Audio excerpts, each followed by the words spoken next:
清晨6点半，天刚亮，厨房就已经传出锅铲敲击声。苏芷萱穿着宽松的睡衣，绑着马尾，从房间走出来，一边打哈欠，一边走向琉璃台，默默开始洗昨天晚上的碗。芷萱，你不用洗啦，我来洗就好了。你都忙到半夜，怎么还那么早起？没事啦，反正都起来了。这是他每天的标准回答。其实他昨天3点才睡，正在赶客户的 logo 修改第4版。早餐要吃地瓜还是不吃？你们吃什么我就吃什么啊。坐在客厅的姐姐苏雅珍边看新闻边插话。你能不能有点主见啊？每次都这样，妈问什么你就回答都可以，她怎么知道你到底想吃什么？我是真的都可以啊。弟弟苏家佑从楼梯蹦蹦跳跳下来，一手拿手机，一手揉眼睛。妈，早餐有蛋饼吗？我只要蛋饼，不要地瓜哦。你姐都还没挑，你就在那边挑三拣四啊，她不挑，本来就是她的问题啊。你问她要什么，她永远都讲都可以耶。要是我就不问她。芷萱是没救啦，她就是那种自己饿也不敢讲，怕打扰别人的人。够了啦，别这样子讲你妹。芷萱低头继续洗碗，没接话。她已经不太确定自己心里还有没有想吃什么的声音了。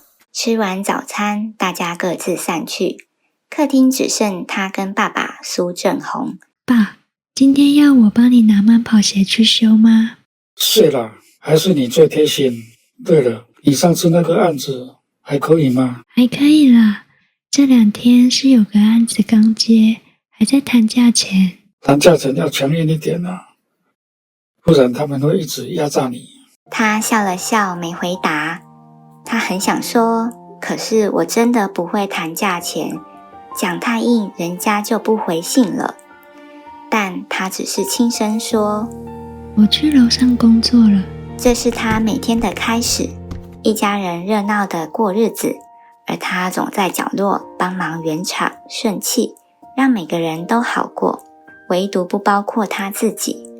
他不是不想说，我想吃吐司就好，也不是没话说，只是他太熟悉，不说会让气氛更顺，事情更简单。但他不知道自己的这种懂事，正是内心一点一滴变沉重的来源。周五晚上，芷萱和2位前公司老朋友约了吃饭，地点是他们常去的意大利面店，灯光偏昏黄，适合讲心事。林姿杰一坐下就开始吐槽，我今天差点对主管翻白眼我才讲完那个活动有预算问题，他居然回我，你能不能多用点创意补足资源不足？什么鬼啦，我又不是魔法师。现在职场上的主管都这样啊，只会出张嘴而已。你们还有同事可以抱怨，我现在是孤岛自己接案，气也只能往肚子里吞。你不是一直说自己喜欢自由才会离职，想要自己接案自己当老板，怎么听起来有点哀怨？也没有啦，最近可能刚好遇到 OK 吧。他喝了一口水，故作轻松。接什么案子？那个房仲的 logo 后来有谈成吗？有啊，只是他一直想要压价，还说什么这又不是画画，只是排字而已。靠，这种话我听到真的会爆炸你怎么回他？我就跟他说可以再调整报价了，不然他应该不会签了。3人沉默了几秒。芷萱，我真的觉得你太客气了耶，你又不是没实力，而且资历还那么丰富，干嘛老是这样退让啊？真的，你以前在公司时也是这样啊，会议里主管明明针对你，你还帮他找理由美化，你是怎样佛系人设深植你灵魂哦？我也懒得吵吧，讲话太硬，他们就不给你工作了。但你自己有没有发现，你已经很久没讲过一句你真正想讲的话了？那句话像刀子轻轻划过心口。他突然想起那天早上的地瓜与吐司，想起家佑那句要是我就不问他。他一直以为自己是在维持和平，但朋友的话像是一面镜子，他看到的不是什么和平天使，而是一个早已失声的自己。当晚10点多，芷萱回到家后，收到一则讯息：我在巷口了，你方便下来一下吗？他嘴角微微上扬，立刻披上外套，蹑手蹑脚地溜下楼。在街口，那辆他熟悉的黑色机车停在路灯下。雨晨脱下安全帽，露出温和的笑容。芷萱，你怎么突然来？今天工作比较早结束，就想绕过来看看你，想说你可能刚见完朋友，会有点空虚。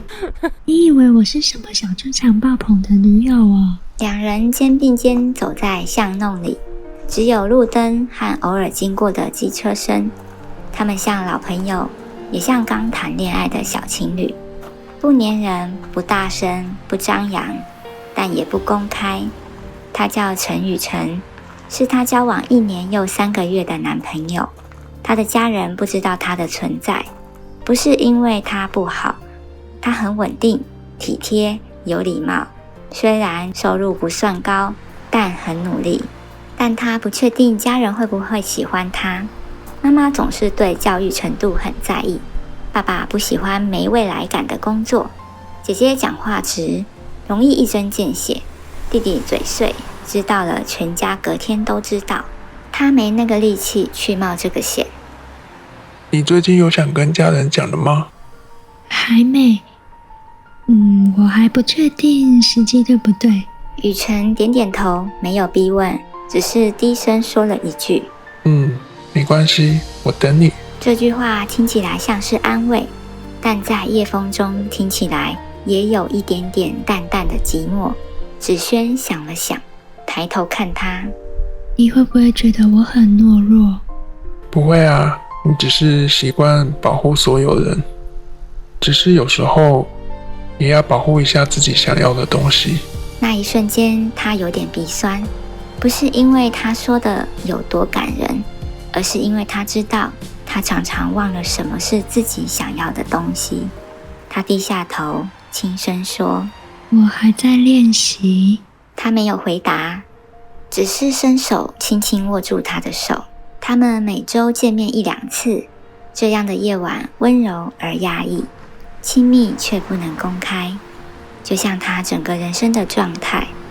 他知道他在等，但他也知道这种等不会无限期存在，而他的练习也必须开始真正走出内心的阴影。夜里，他坐在房间，打开笔电，看着未完成的设计案，手指停在键盘上，滑鼠游标飘过合约报价单那一栏。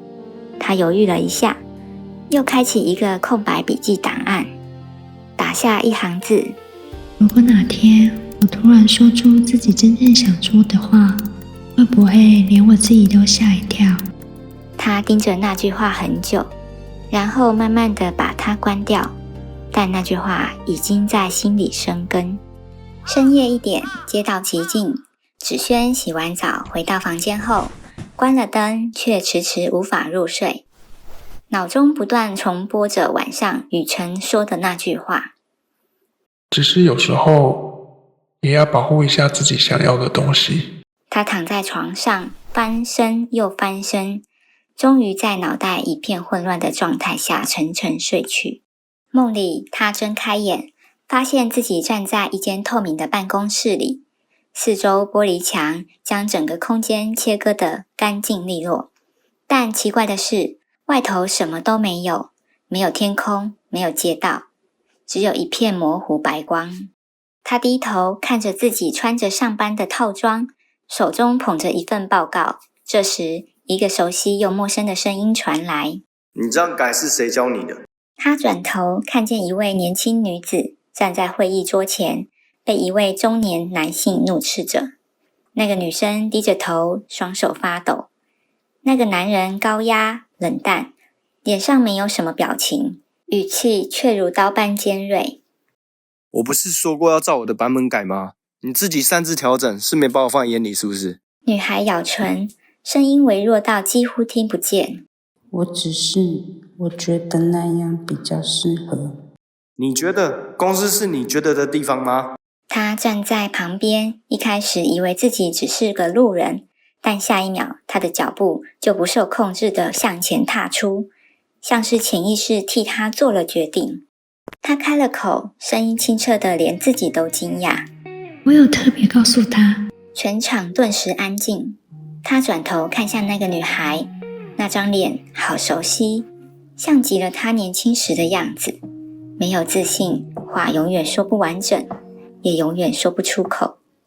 他继续说，我有特别告诉他，不要委屈自己，有什么事就说，有不满就要讲，活成自己想要的样子。那个男人皱眉看着他，你是谁？他也不知道该怎么回答，但他知道他的存在不是来解释身份的，而是来说出那句话的。女孩抬起头，眼中闪烁着一种湿润的光，他们互看一眼，像是有一条无形的线，穿越时空，紧紧连结。那一刻，他突然明白，他不是旁观者，他是那句话的出口。他猛然惊醒，喘着气，心跳剧烈。手机显示时间是清晨5点12，窗帘还没拉开，天色还暗着。他坐起身，脑海仍浮现那句话的余韵。不要委屈自己。他摸了摸脸，发现自己眼角湿了。他没有哭出声，但眼泪确实悄悄流过。那不是为梦中的女孩而哭，而是为了那个在现实里始终没能替自己出声的自己。他打开日记本，在日记的空白页上写下一句话：梦里我保护了他，但我什么时候才能在现实里保护我自己？他并不知道那个梦并不只是一次脑神经的恶作剧，而是一道裂痕的开始，也是一场觉醒的前兆。到了早上7点半，子轩仍旧像平常一样起床、吃早餐、洗碗。父母在厨房聊着邻居家的八卦，姐姐在一边看着 iPad 里的韩剧，弟弟边滑手机边吃蛋饼。他也在笑，也有参与家人间的对话，但他的脑中像被一个隐形的门紧紧关着，里面藏着梦里那个女孩的脸，那句话的回音，还有那股在说出口时滚烫的勇气。他偷偷在手机记事本中输入几个字：梦中的我不再沉默。林姿杰邀他去看一场设计系的毕业展，说是朋友的学生作品，现场有很多新鲜创意可以启发灵感。你也太宅了，该出来走走了吧？你如果只是一直在房间里埋头做设计，你的脊椎会变形，你的创意也会生锈的哦。他不想承认，其实他最近脑袋空空，连设计都开始依赖自动流程，一点创意都挤不出来。于是他答应了。展场是一间老仓库改建的空间，阳光从高窗洒下，地板铺着木质格栅，空气中有种纸墨与胶水的味道。他边看边拍照，直到转角处，一个身影出现在他眼前。一个女孩正在和一组参观者介绍展览，语气温和，举止内敛，脸上的笑容柔中带着谨慎。他看见那张脸的瞬间，心跳骤停。那是梦里的那个女孩。虽然现实中的她少了点惊慌，多了点从容，但眼神深处那股压抑与小心翼翼几乎一模一样。他忍不住站住脚步，姿杰发现他僵住，凑过来低声问：你还好吗？我是不是在哪里见过他？那女孩仿佛也感觉到了什么，转过头来，两人四目相接，1秒、2秒、3秒。女孩朝他微微点头，然后又转身继续介绍。那一瞬间，芷萱感觉自己的时间静止了。她一回家就打开手机，狂找刚才展览的官方账号，想要确认那女孩是谁。终于在一张合照的标注中，他看到那个名字，他突然有点冷汗直流。他回忆梦境，是不是就是同一个人呢？他再一次打开梦中写下的笔记本，翻到那页。梦里我保护了他，但我什么时候才能在现实里保护我自己？他想起梦里他说，我有特别告诉他，但现实中他什么也没说。现在他会不会真的遇见了梦中的他？他在展场遇见林子晴之后的几天，一直处于某种混乱状态。他试图说服自己这一切只是巧合，但社群上那张女孩的照片，梦里那段对话，心中那股说不出的熟悉感，全都让他无法回到那个稳定的沉默舒适圈。夜晚，他照旧在电脑前工作到深夜，耳机里放着轻音乐，像是拿来压制心跳的节奏器，但他知道他已经静不下来了。这晚，他再度走进那间熟悉的玻璃办公室，但这一次那位女孩不是站着，而是坐着，低头翻着报告，看起来已经习惯被骂。那个男上司走了进来，语气还是那么强势。我不是说过了，不要做这种没用的美编，你是听不懂能花事吗？女孩紧握着手中的笔，没有反驳，嘴唇微微颤动。但这次不同的是，芷萱没有立刻走出来，她站在玻璃外，看着这一幕重演，却发现自己的身体动不了了。她想说话，但喉咙像被塞住。为什么动不了？上次我可以的，上次我走进来说那句话，但这次她什么也做不到。她只能看着女孩被一字一句压下去，看着对方的眼神渐渐暗淡，像是放弃了自己。而那位男上司转过头，冷冷看向玻璃外的他，嘴角露出一丝几乎看不见的冷笑。你上次以为你帮了他吗？你连自己都不敢保护，你以为你说那句话，世界就会改变？啪的一声，玻璃墙出现裂痕，他惊恐地往后退，脚下却像踩空一样坠落下去。他猛然惊醒，这次心跳比上次更剧烈，汗湿了背脊。他坐在床上大口喘气，脑中只剩一个念头：我以为我变勇敢了，但其实我根本只是做了个梦而已。他打开手机，林子晴昨天更新了一篇贴文。最近突然想问自己一个问题：如果一直在忍耐的人，是不是连怎么生气都会忘记了？芷萱看着那句话，久久不能移开视线。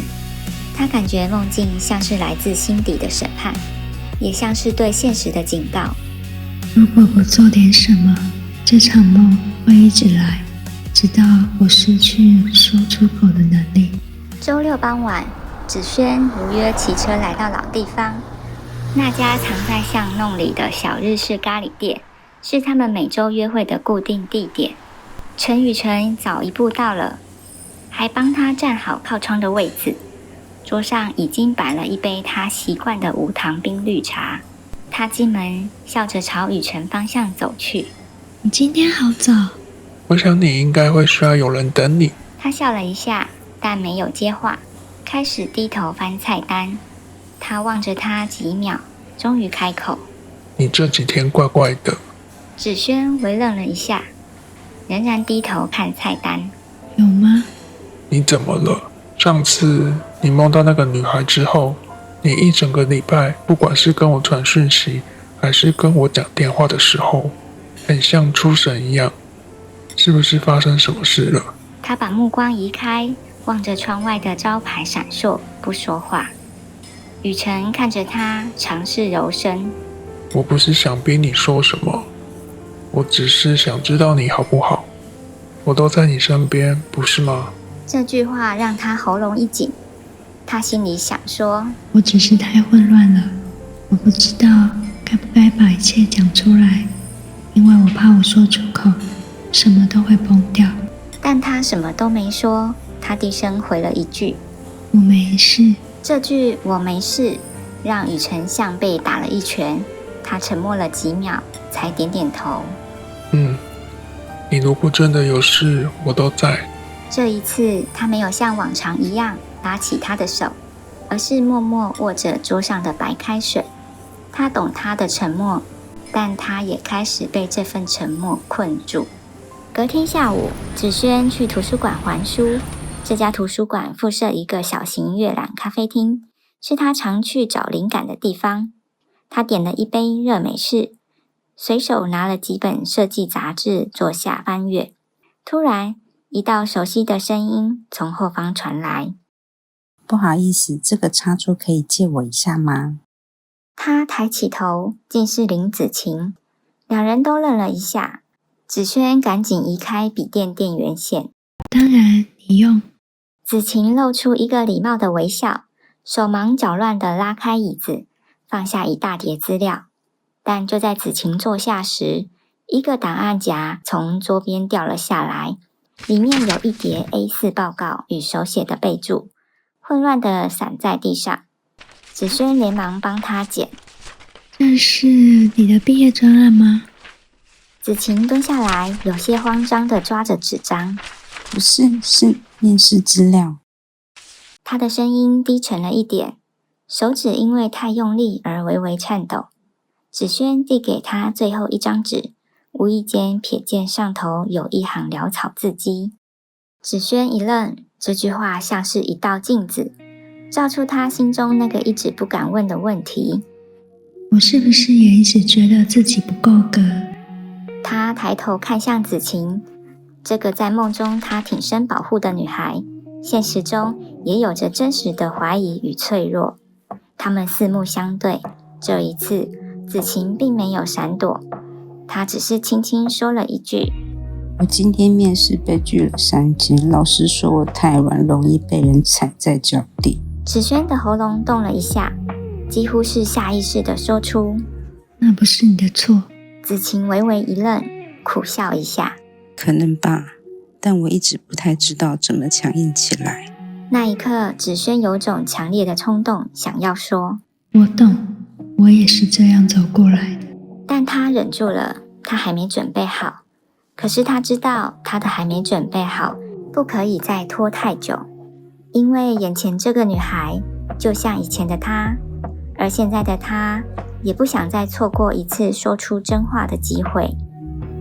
回到家后，芷萱打开笔记本，在空白页写下：如果我连一个受过伤的人都无法安慰，我又有什么资格说自己可以为谁发声？她终于知道，这不是梦境或巧合，这是一次次提醒她，你不能再只是旁观者。那一晚，芷萱在灯关掉前，从社群平台上找到林子晴的账号，主动传了一则讯息给他：嗨，我是昨天在图书馆帮你捡资料的那个人，不知道你愿不愿意有空出来聊聊，我有一些话很想跟你说。他犹豫了将近3小时才按下传送键，心跳快得像高中第一次告白那样荒谬。3分钟后，子晴回了：好啊，我也有点想听听看你想说什么。一间不起眼的小咖啡厅，午后的光线斜斜地照在木桌上。子晴喝着热可可，芷萱则是手里搅着一杯没加糖的拿铁，没喝，只是搅。我昨天看到你的那句话，关于老师说你太软。子萱点点头，语气轻得像怕吵醒谁似的。我真的有在怀疑我是不是真的不适合这行。可是你明明很用心，展览那一天，我看你介绍得很专业。子晴笑了，那是演出来的。我也是，我也一直在演。子晴抬起头，愣了一下。我以前也在公司被主管骂，没有人帮我说话，我也没有帮自己说话，我总是笑着说没事，回家再偷偷哭。那段时间，我以为只要我一直忍，事情就会过去。可是事情不会过去，它只会烂在心里。子晴没说话，只是看着他，眼神变得像是听见了什么很久没听见的语言。我做了一个梦，梦里有你，还有我说的那些话，很像我自己。那句话是：不要委屈自己，有什么事就说，有不满就要讲，活成自己想要的样子。其实我从来没有真的对自己说过。他一字一句地说出来，手指不自觉地紧握成拳头。子晴眼眶红了。你刚刚说你一直在演，你现在还在演吗？芷萱愣了一下，那句话像是一面镜子突然转过来，问回他自己。他摇摇头，眼神诚实地说：我正在练习卸妆。子晴沉默了一下，然后轻声笑了。你说的好像很简单，其实好难。芷萱点头，嘴角带着一点苦涩。对呀，我每天都在挣扎，要不要卸下一点，又怕卸太多，别人会吓跑。子晴捧着杯子，低头看着里面的可可。可是你今天说的那些话，让我有一种被允许的感觉。允许？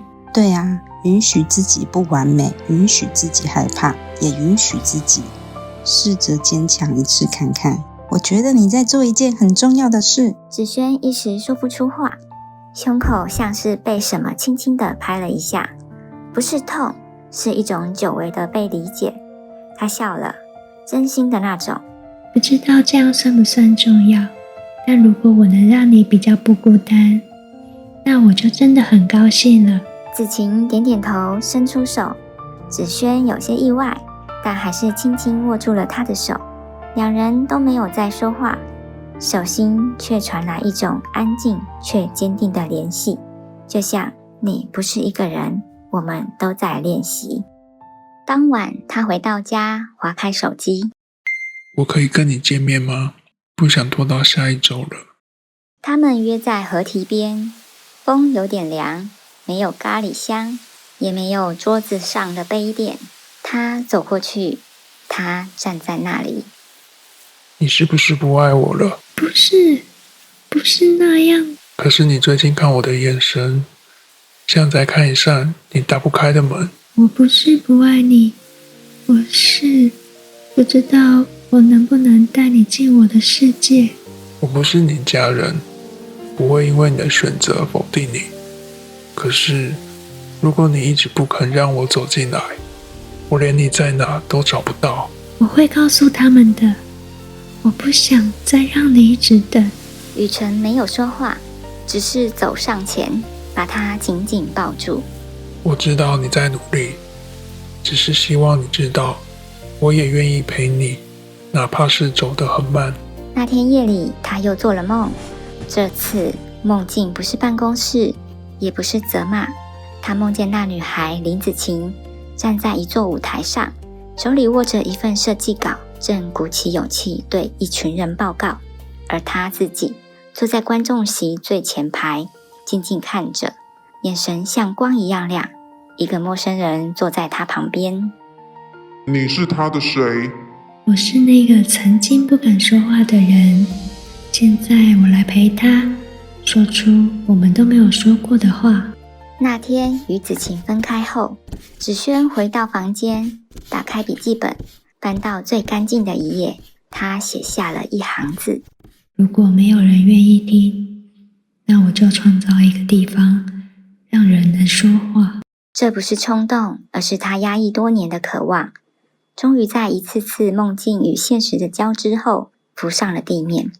她不是想当什么救世主，她只是希望有人说出那些不被听见的声音时，不要总是得到沉默当作回应。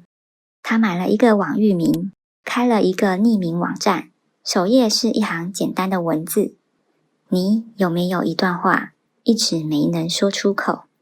这里是给还在练习说话的人一个出口。他设计了一个简单的留言板系统，没有会员制，不需注册，任何人都可以匿名留下自己的故事、感受或一句话。那天深夜，他是第一个留言的人。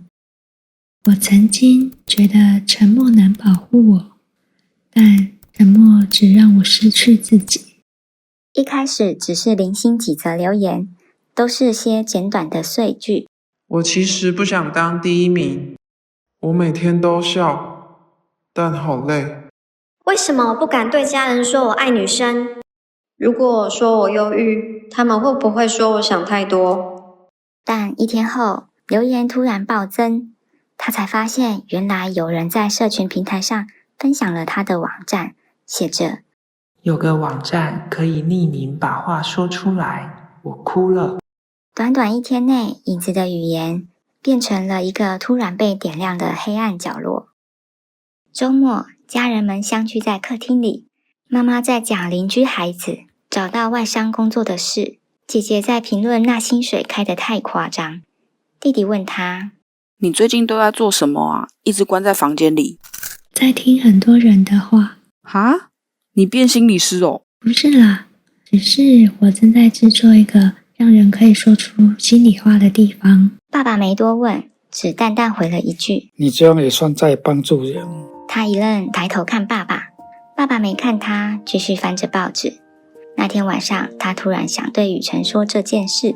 我开了一个平台，让大家匿名说那些一直不敢说的话。我自己也写了很多。